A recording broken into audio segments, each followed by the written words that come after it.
Good evening and welcome to another iHomeschool Hangout. I'm Jimmy Lanley, co-owner of iHomeschool Network. We are really pleased to have you with us tonight, whether you're on the event page on Google+, whether you're watching the recorded YouTube video, or maybe you're even listening to the podcast. Welcome.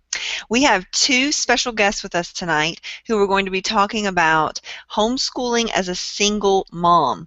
Yes, a single mom. You actually can homeschool as a single mom. It has its own unique challenges, and LaToya and Shannon are both going to be sharing their perspectives on this particular situation. Before I let them introduce themselves, I want to introduce you all to Marlene Griffith, our production manager. She is my right-hand woman in this broadcast, and so I'm going to let her say a few words, and you guys will definitely want to look her up on Google Plus and subscribe to her blog. Marlene? Hey guys, happy Thursday. I'm Marlene Griffith, and you can find me blogging over at adiligent.heart.com. If you have any questions for LaToya or room, and I'll pull it in for them. Thank you, Marlene. I want to encourage all of our listeners or viewers to subscribe to the iHomeschool Network newsletter. You can reach that at ihomeschoolnetwork.com/newsletter, and you'll be getting some encouraging messages spaced out every approximately 5 days to help you on your homeschooling journey. I'm going to let LaToya introduce herself at this time. LaToya? All right. Well, hi, everyone. I'm LaToya, and I blog at LaToyaEdwards.net. I am a mom of 2 boys, and I just started, this is my 4th year of homeschooling, and I've been, from the beginning, homeschooling as a single mom. And I write about single parenting, motherhood, and just kind of finding your sanity and joy in difficult and broken circumstances. So, glad to be here. LaToya, we're so glad to have you. And again, everyone, that was LaToyaEdwards.net. And our next special guest is Shannon. Shannon, will you introduce yourself and tell everyone where they can find you online? Yep. My name is Shannon Espeline. You can find me at middlewaymom.com. I blog about homeschooling in high school, and now I'm getting back to the preschooling side of things. I basically I homeschooled in preschool for my oldest daughter, and then she went to public school for a while, but I was single for 7 years, kind of in that mix, so I hope that I have something valuable to contribute today. Thanks. I'm sure you do, Shannon. We're really pleased to have you here. Probably all the other single homeschool moms are really busy right now, and they can't come to the computer to be on our panel. But it is a minority for sure, single homeschool moms, but they are out there, and we're here to encourage you if you're a single homeschool mom, or maybe you're a mom who wants to start homeschooling and you just think, I'm a single and there's no way I can do this, and we want to encourage you that maybe you can do it. These two ladies have done it, and they're going to give us some clues as to how you can manage it. So we're going to start off with the question of what do you think is the biggest challenge facing the single homeschool mom? LaToya? Right. I'm going to say money. I think as a single mom, that is always a concern. I know that it's a concern for homeschooling families across the board, but especially when you are a single parent and you are responsible for, keeping a roof over your head and clothes and food, that it can be a real challenge to either figure out how to make the best use of the resources that you have, or to be able to set money aside in order to get supplies and different curriculums and things for your homeschool. So I would definitely say that that would probably be the #1 thing, because I know I've been in a situation where it's like, well, I can either buy math curriculum or we can have groceries this month. So it's, it can be those tight and tough decisions all of the time. That is a hard place to be in, but I have found that there are ways to educate your children and not break the bank. So let me ask a clarifying question, LaToya, because a lot of moms out there might not be single, and they might say, well, I live on one income too. My husband works and I don't, and how is it any different because my husband is just a single wage earner? How is it different? I think the difference is that when you're married, you are living on your spouse's income. as a single parent, there's no spouse in that house, you know, making an income. So for me, I existed for many, many years on the amount of child support that I was receiving and then whatever money that I could bring in. So I didn't have a full income to pull from. And I think that's where the challenge is. It's one thing to say, well, I know we've got this full-time or whatever income coming in, and we're going to figure out how to make that work. And it's a completely different situation when you're going, okay, if I'm not working a full-time job outside of the home or, you know, from inside of the home, that's a whole different scenario because, you know, if your husband is working, well, at least we know we're going to have food on the table. Whereas when you don't have that income, everything becomes, you know, almost a life and death choice. You know, well, we have to eat. The kids have to have clothes. I've got to pay rent. And then if I've got something left over, let me figure out, you know, how we're going to do math this year or how we're going to do spelling this year. So I think that is the main difference, is that you don't have that one income to depend on. It's just yourself. So you're saying because you're a single homeschooling mom, you don't really have the 40, 50, 60 hours a week to work because you're also homeschooling and you're caring for your kids and you're keeping the home. I mean, really, right. You're doing 3 jobs at once. Yes, exactly. You're doing it all. So I think it is possible to work full-time as a single homeschooling mom. You have to think way outside of the box, and depending on the ages and levels and the amount of support that you have, it is possible, but it is tricky. You have a lot of tough decisions that you have to make when it's just you. Absolutely. So Shannon, we're going to shift to you and let you address this. What do you think is the greatest challenge? Do you agree that it's money, or do you think it's something else? You know, for at least with my experience, and I didn't homeschool in elementary school, so at least like the supplies that I was looking for was very basic for preschool type things. Because back when my oldest was in daycare and preschool, they didn't have what they have now, where like you go in and they talk about curriculum and we're going to teach them this and that. If you didn't teach your kid how to read before kindergarten, they did not know how to read before kindergarten. Whereas now, in preschool, they really try to achieve that. So for me, it wasn't as much money, and I just wanted to like tack on real quick to what LaToya said.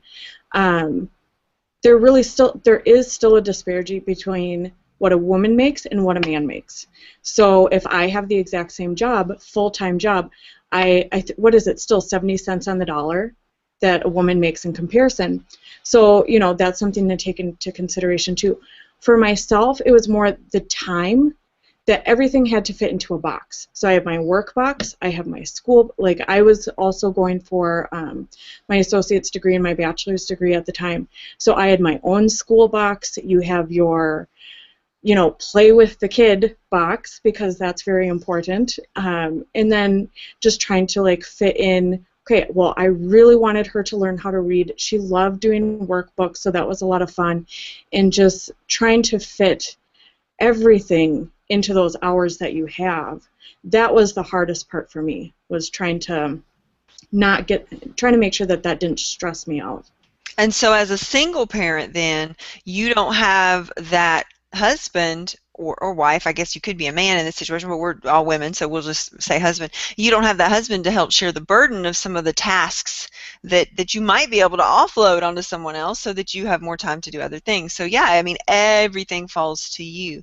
So it is a huge burden. So time and money seem to be, you know, some common threads here that both of you have shared in terms of challenges. So when we know that homeschooling is tough for any mom, even if she does have a husband, and so some of the challenges are definitely the same. Would you guys like to address that? What kind of challenges do you think are the same that don't really vary whether you're married or not? Well, I think probably the number one challenge that I see is just the falling into the comparison trap. I think in the homeschool community, we are all guilty of trying to keep up with the homeschooling Joneses, which, you know, is not really, who is that? I don't know who they are. I haven't met them at any of the conferences yet. Maybe they're listening. Hi. But I think that becomes a joy stealer. You know, it's one thing to kind of look and see and say, oh, she has a really good idea, or she's got something that is working well for her. I wonder if that would work for my family. But when you start to look over and say, oh, well, look, my friend that's homeschooling, you know, they've got these projects and they're doing this and they're going on this field trip and they're in this great co-op. And yeah, we did math with Cheerios today.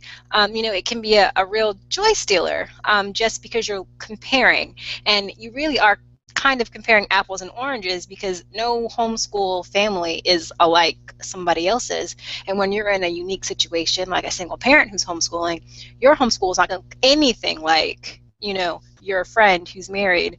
That's going to have their own thing going on. I think that is, it's common, but it also has its little different nuances as well, and it's not really a good healthy thing for anybody, but it can really, when you are doing everything and you are wearing all those hats like Shannon was saying, that's the one thing that you really don't need to be doing is comparing yourself to the Pinterest boards or, you know, your family down the street who does the full-size human body thing with her kids every year and has all the cutout, you know, flip pieces. You know, it's just, it's dangerous. I think that's good advice for anyone, anytime, LaToya, so thank you for bringing that message. Shannon, did you have any thoughts on that about, because you've experienced both homeschooling as a single person and as a married person, so. Well, I think the part that's the same, it's easy to keep wanting to do more, and it kind of falls in that same comparison idea. But I remember when I was trying to teach Kira to read again, that I would want to work for like 45 minutes a day. And I know now that I realize this is homeschooling and I'm looking into it more and learning about it more, that 45 minutes is way too long for a 4-year-old. I mean, really, you should be working in like 10-minute segments at that age. And it's still hard for me to think, okay, well, we should have like a 7-hour day and you should be doing an hour of geography and an hour of this, because you still compare yourself to the school, or you're still trying to like, okay, well, school does this. And I'm sure we'll talk about this a little bit later too, but just like having an X in the picture, well, they might be looking at the school and, you know, how they're doing it. So at least for me, that's always been the same too, of just having that outside influence in what school should look like, and then having that pressure of either I choose to go with that or I don't. So at least that's been my experience. Whoops. I want to know, do you think there are any advantages to single-parent homeschooling? I'm just throwing a curveball out there. Oh, I do, definitely. So one of the things that I have found for my situation that I thought was a really big perk of homeschooling as a single parent is that my boys are available more for more time with their dad. We are not stuck in the, well, you can't have them except for like these 2 afternoons once they're done with school, or trying to work around school vacations and things. You know, they're home all day. All I need is a heads up. Hey, I'm off today, or I'm on vacation this week. And the boys have, I think, a lot more access to their father and, you know, that half of their family more so than they would if I had them in public school and they were having to be gone from 8 to 3 or, you know, whatever that time is. So I think that that is a really big perk. And along with that is that having them home really allowed us to kind of reunify as a family, as we were going through that transition of dad leaving the house and all of the chaos that can, you know, have on the kids. We were actually able to take the time that we needed to help the boys, you know, through that transition, or to stop when we needed to. If my oldest especially was having a hard time and missing dad, well, you know, we can not do school today. Let's see if dad's off. You can go hang out with dad if you need to. So I think that has really been a blessing, and an otherwise kind of, you know, not so happy situation is that they do have more time that they can spend, you know, with their dad, especially because he doesn't live in the house with them. So instead of every other weekend or one afternoon a week, you know, it can be whenever he's got time and whenever we're free. And it's easy for me to just say, hey, dad's off today, no school today. Yeah, so flexible scheduling is a big benefit, dealing with the ex or the dad that might be in the picture. I hadn't thought of that. That's a great perspective. Shannon, do you have any pros that you see to this lifestyle?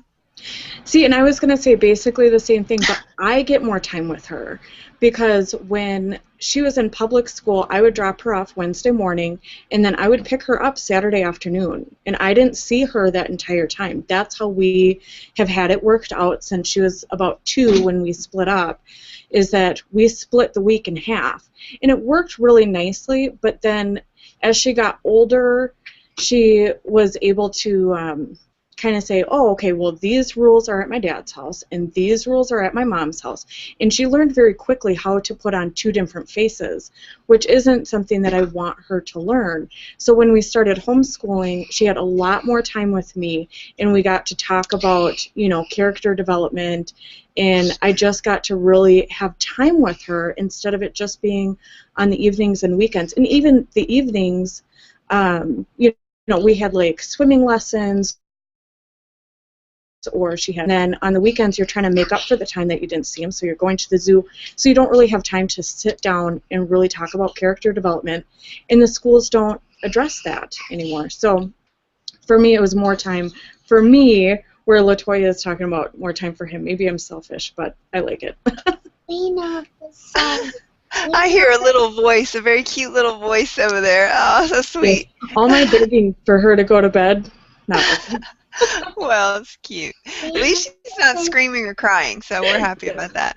I would think, kind of being a control freak myself, I would think a possible advantage would be you get to make all the decisions, you know, and there's a burden in that, a responsibility that you don't have anyone maybe to bounce ideas off of, but once you've made up your mind, you can go with whatever you decide, and you don't really have to check in with anybody. So that's a pro, I think, maybe for single parent homeschooling.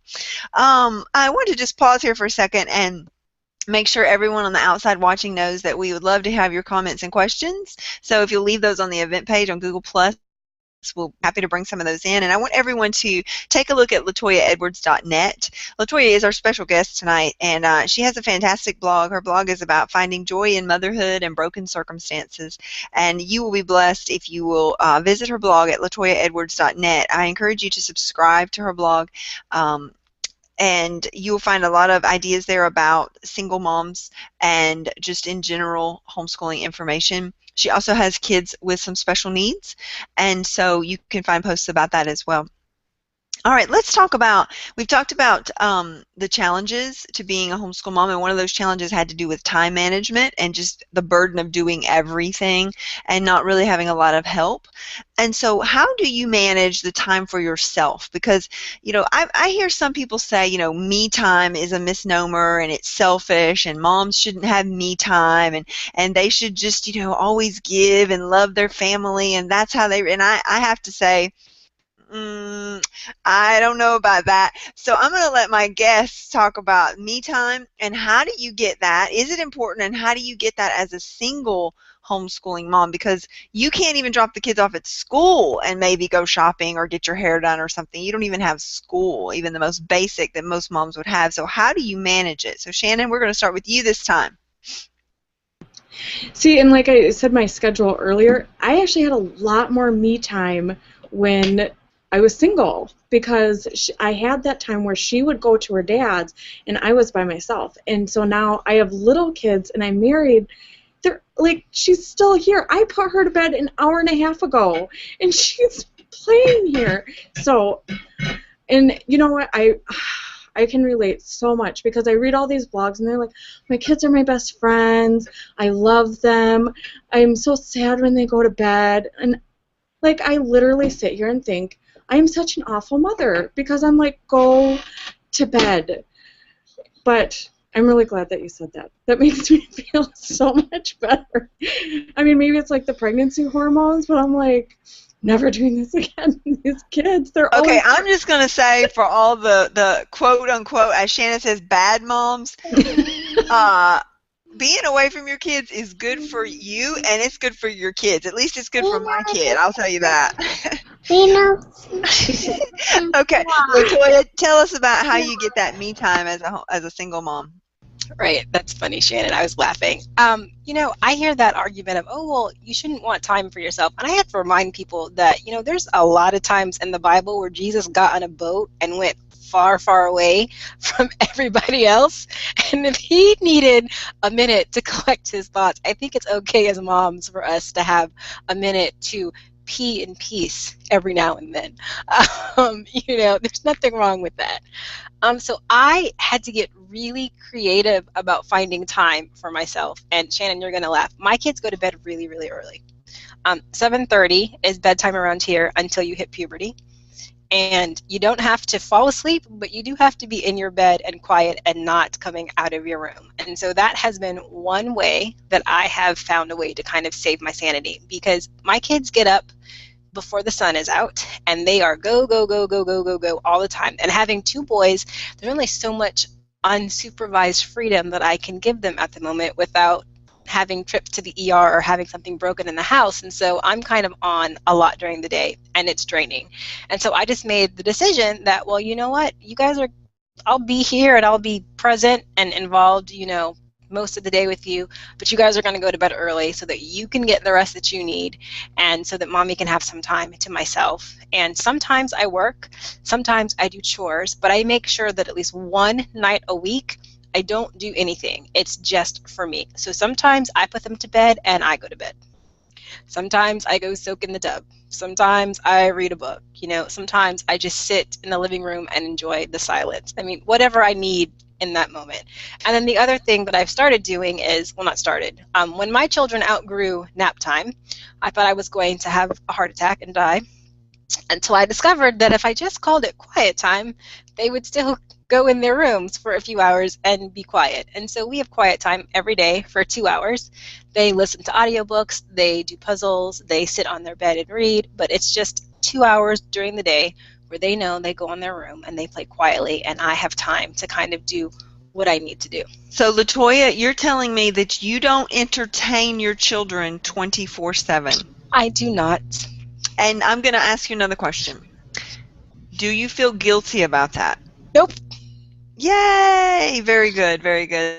Say no to the mom guilt. It took me a long time. It took me a long time to understand that, and I just kind of realized that it's good for your children to see that you take time for yourself to rest and to recharge so that you can be a better and more patient mom. And for me, I'm thinking, do I want my boys, when they grow up and get married, thinking that their wives should just be running themselves ragged? No. So I'm trying to set a good example of, you know, mommy needs to have a break during the day, so that hopefully when they are older and on their own, they will understand the importance of allowing, you know, their wives to have that. And it's good for them. They learn to play and use their imagination on their own. And for those times where they can't find anything constructive to do, I have a long list of chores that I pull from. Okay, I love it. Good. And I think that the guilt is something all moms face, but my guess is that it might be even more for a single mom, because of the burden is so much greater, and she doesn't have anyone to maybe share the burden with her. So that guilt is going to be a big thing. And I just want to say to all the moms out there, I don't care what you're saying, you should not feel guilty about having me time. And me time doesn't mean selfish. It means recharging. It could be prayer. It could be meditation. It could be reading a book. It could be, like LaToya saying, taking a bath. We're not talking about going out and spending a lot of money on frivolous things. We're talking about recharging mentally, emotionally, and spiritually. And that is important for every human on this planet. So let's talk about the money, because this is probably the biggest question mark that people would have is, you know, how in the world can you afford to homeschool as a single parent? So what are some of your tips for making that happen? Shannon, you said when you were homeschooling that it was preschool, and I got the impression you were saying it wasn't super expensive at that level. Is that what you were saying? Right. It was not very expensive at that level. And really, I thought that I would be single for a long time. I just kind of planned it that way. So that was like my number one reason why I went into IT, is I figured they need people who work on the evenings and weekends, so that was an option, and that really you make good money. You know, I was on my way to making 6 figures at the time, which in our area is, you know, really nice. So I wasn't making really good money at that time, but I was making well enough that I could at least cover rent and workbooks. And really, I have to say that I was very fortunate, and still am very fortunate, that her dad's mom, so her grandma on her dad's side, she's the only grandchild, and she spoils her like crazy. So all her new shoes, her new jacket, her new clothes, all of that kind of stuff is taken care of. So the financial burden, at least for me, was not as big as it may be for, you know, other single moms. Okay, thanks. LaToya, what is your perspective on how do you afford this? Right. So my key to affording it is to budget. Um, there's no way that I can, on the little bit of money that I make, spend hundreds of dollars every year on curriculum. And so I really had to take a hard look at what can I actually afford. And so I spend 150 tops a year on our homeschool curriculum. And I know it sounds like nothing, but it is possible to educate your children for not a lot of money. And one way that I do this is I use what they call multi-age curriculum. So it has to either be something that I can use with both my boys right now, or something that I can use with one and save it and then use it again with another. So I'm only buying it once. And a lot of the things that I'm using, like our history, once I buy the whole set once, I can use it from kindergarten to high school. I don't ever have to buy any more history curriculum again unless I decide to switch to something else. And so that's money that I'm constantly saving. Look for used curriculum. Use your library. Our librarians, and we frequent about 3 local branches, they know us by name, they know the kind of stuff that we like. So if we're there for the week and I was in the week before asking for stuff on ancient Greece, oh hey LaToya, I just found this on the shelf and I knew you were coming in, I pulled it for you. Like, make use of those free resources. I have a couple of friends that are homeschooling, and so hey, what are you guys studying this year? Can we share? Can we work together? Are you using that? If you're not, can I borrow it? And give it back to you. So I think there's ways to keep it frugal, whether you're a single mom or not. You just have to think outside the box. You might have to do some copying. You might have to do some bartering. There's tons of free resources, on the internet. But just be creative. You don't have to buy a textbook for every subject. You don't have to use whatever the brand is because everybody else is using it. Find what works for you, look for sales, and just, go that way. And it's really funny because I actually think for this year, I didn't use all the 150 that I had saved. So I actually had enough extra that we got a museum pass. So we look for things like that. I know, awesome, right? It is awesome. I'm a person who spends a lot of money on school, but I think you bring up some good points about remembering to keep it simple and know that you don't have to spend a ton. And I wonder if either of you have ever asked for help, or if you've ever, been given free material because of your situation. Does that ever happen? I have been offered things before, and I try to be a good steward when things like that happen. And sometimes we get things and it works great for us, and sometimes somebody will gift us something and it doesn't work for our family, and so I try to find somebody else that I can give it to. But there are different organizations that have single parent homeschool funds that will help you get books, or that will help you with some of your local organizations, or just even churches. Like, you just have to ask. But I have found having a budget and kind of knowing to keep an eye out for things is that I require a lot less help now that I kind of have my system down than I did in the beginning. So now I'm able to say, oh, thank you for that offer. I don't need it, but here's the name of another single mom that that you guys could bless instead. Because you just have to ask. I mean, ask. We got I think a 75% discount on our membership for the museum, because I said, well, I'm a homeschool mom. Do you guys have homeschool discounts? Oh yeah, we don't advertise it, but we've got blah blah blah. So make sure you let people know what you're doing. That's great. That is awesome. Shannon, do you have any tips about affording homeschooling as a single parent? Or did you already address this? I'm sorry if you did. Just barely, but just kind of going off what LaToya said, ask, if somebody has homeschool discounts. At least in Minnesota, there's a lot of homeschool discounts out there. And on your taxes, you can write off your homeschool supplies in Minnesota. Shh, just a second. And if you make under a certain amount, then you actually get to write off even more. So it comes back as a tax credit. But if you don't look for those things, then you're missing out on it. And also here, you can apply with your local district, and you can get some money refunded to you if you keep your receipts. Now, if somebody does something like that, we always tell them to to use consumables, because then basically the district owns that item. So like if you bought Sax and Math with the $60 that you get a year, which is almost nothing, but you know, that's like a third of LaToya's budget, so that works. You know, use something consumable like standardized testing if you have to do that kind of stuff. So just know what's available out there, you know, really get in the Yahoo groups and those type of circles so you hear people talking about how to save money.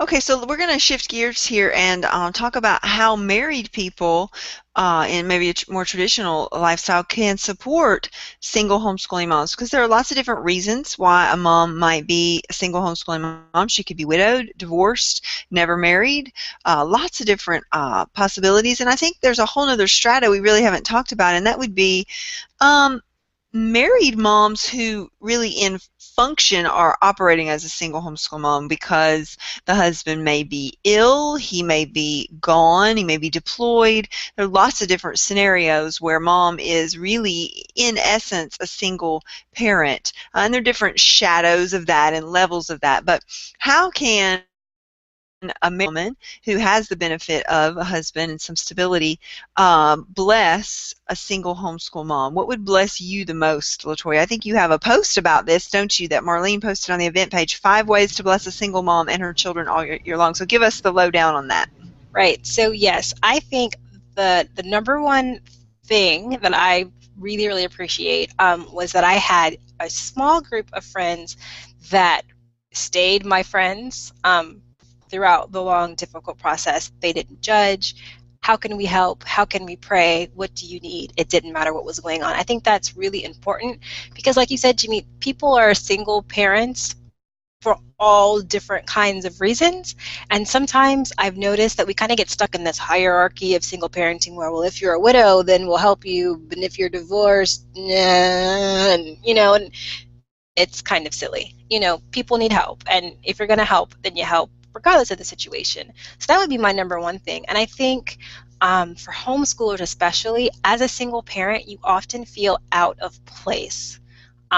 If you go to a conference or you go to a meeting or you go to the co-op, everybody's there and they've got all their kids, or, you know, somebody's pregnant, or, you know, husband is picking up and dropping off and these things. It's very easy to feel excluded and like you don't fit in.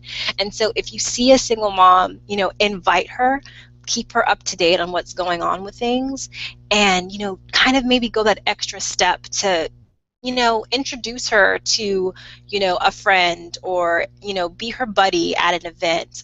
If you're able to maybe pay for a single mom to go to a conference, because those are kind of expenses that they're kind of hard to budget for a lot of families, but especially, you know, as single, you know, single moms, that can be tricky. And then I'm gonna put this out there: single moms are extremely flaky. That's just the nature of the beast, because sometimes it takes more energy to get kids relatively clean and shoes on their feet and out the door to do something. So if you want to help a single mom, you're gonna have to be persistent.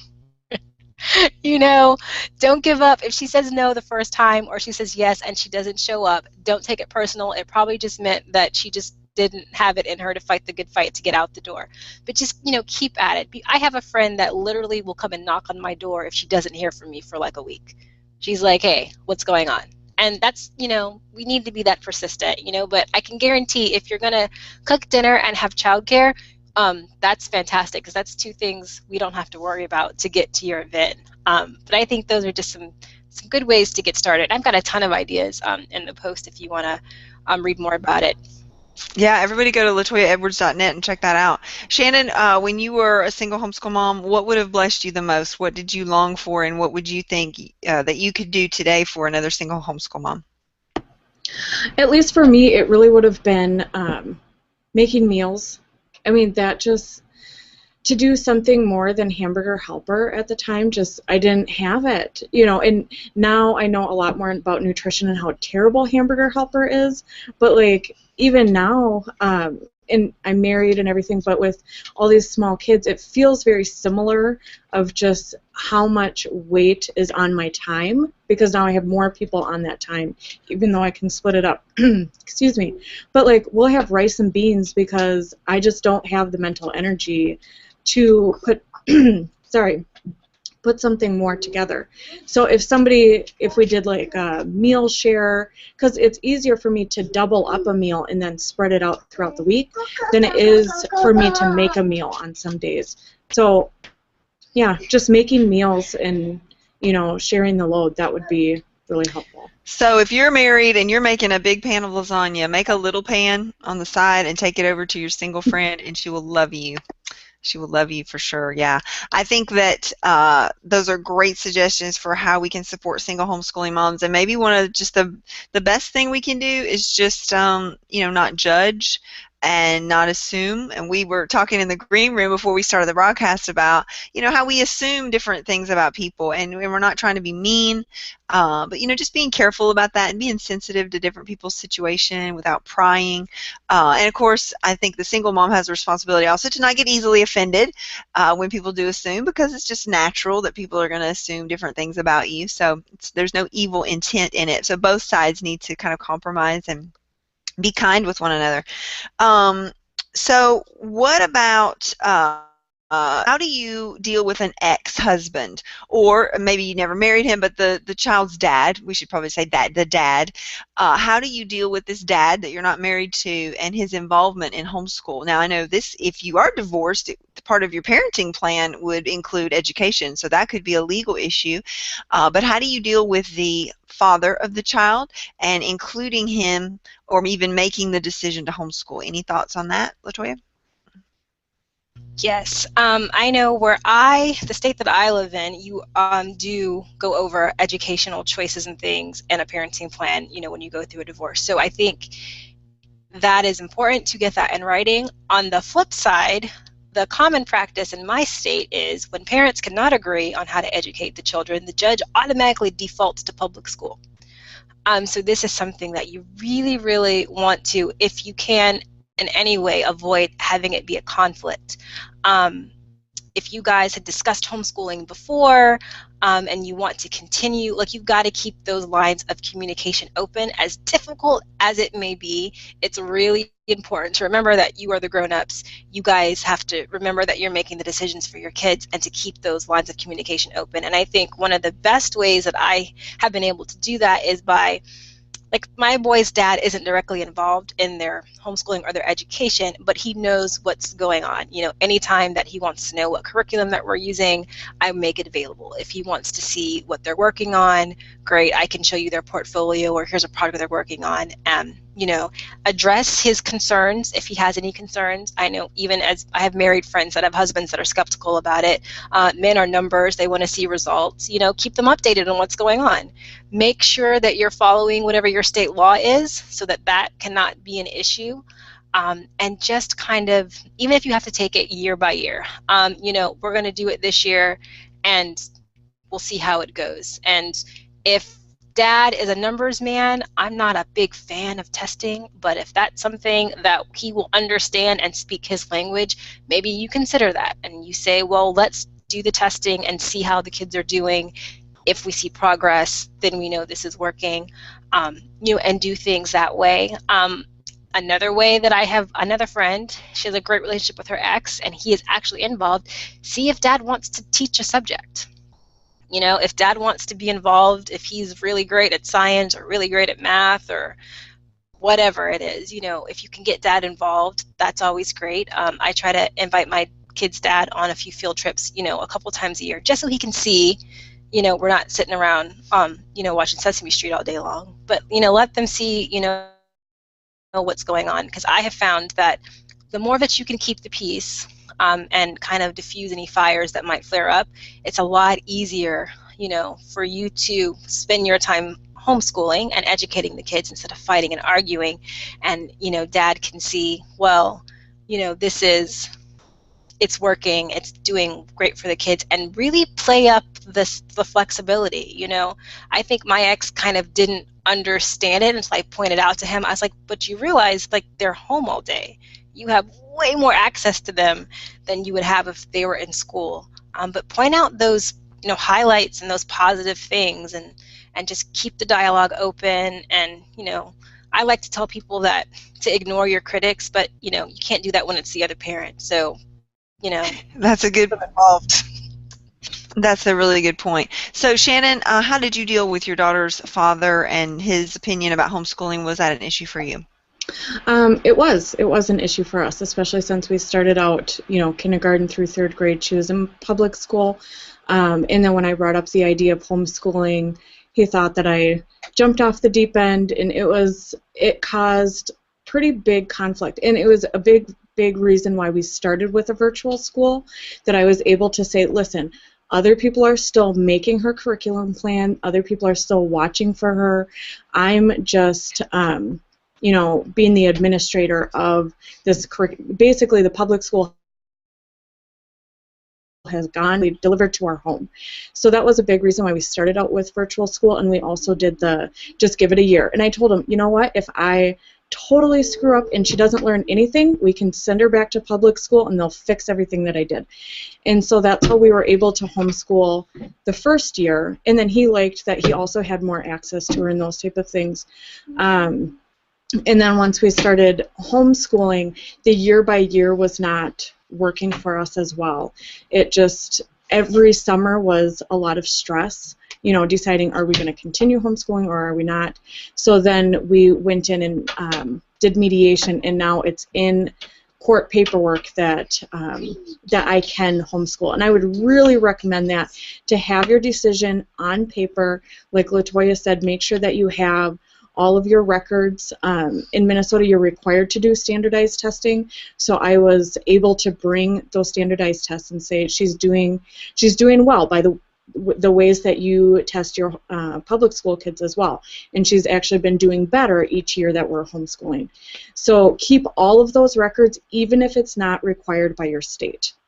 Keep more than what is required, because then you have that to back you up if it really comes head to head to say whether you're going to be able to homeschool going forward or not.